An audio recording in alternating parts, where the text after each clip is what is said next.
chapter 6, verse 20, that they are to circle the city once a day for 6 days, shouting and blasting their trumpets.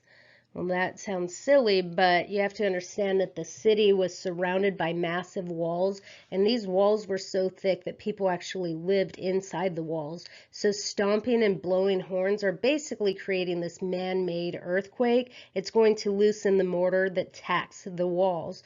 So on the 7th day, it says the walls fall down flat. Everything in the city destroyed. That's in chapter 6, verse 21.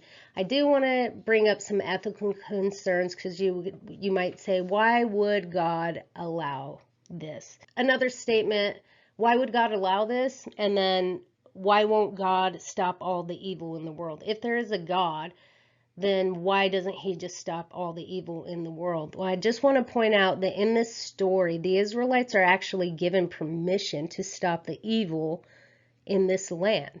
God using Israel to enforce justice. But again, people question God's justice by saying, why would God allow this? Well, you can't contradict yourself, because if you want the evil to stop, then God is permitting the Israelites to be his hand on judgment, I suppose. So I'm not going to go into a lot of detail. In fact, I went over this in the book of Deuteronomy. In that presentation, we went over this topic in great detail, discussing that the Canaanites were this spiritual contaminant. What these gods are to this nation is spiritual cancer. If the Israelites do not remove them, they will spiritually contaminate not only the nation of Israel, but surrounding nations, the rest of the world. In fact, in Deuteronomy chapter 9, verse 5, God reminds the Israelites that they're not receiving this land because they're any better than the Canaanites. They're receiving this land because the Canaanites have now entered judgment. This goes back to the book of Genesis, Genesis chapter 15, verse 16. It reads that their sin has not yet reached its full measure. So when God made a covenant to Abraham that one day his descendants would receive this land, it wasn't because God had it out for the Canaanites.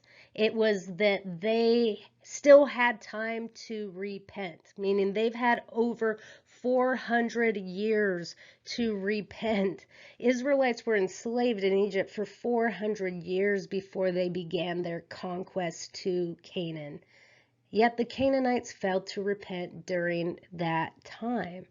Once the Israelites exited Egypt, there was still another 40-year period that the Canaanites could have repented. They knew this day was coming. And how do we know that? Well, we know that from Rahab's confession when she said, I know that the Lord has given you this land. The city knows of your God and how he parted the Red Sea. They knew the Israelites were coming, and they still chose willful rebellion. And I think the bigger message that we should highlight here is God's patience. God displaying his patience with this nation. The Canaanites knew this day was coming. I guess I could probably say the same thing for us. We know that our life will have an expiration date. There will be a day that you and I will be in front of God and have to give an account for the life that we lived.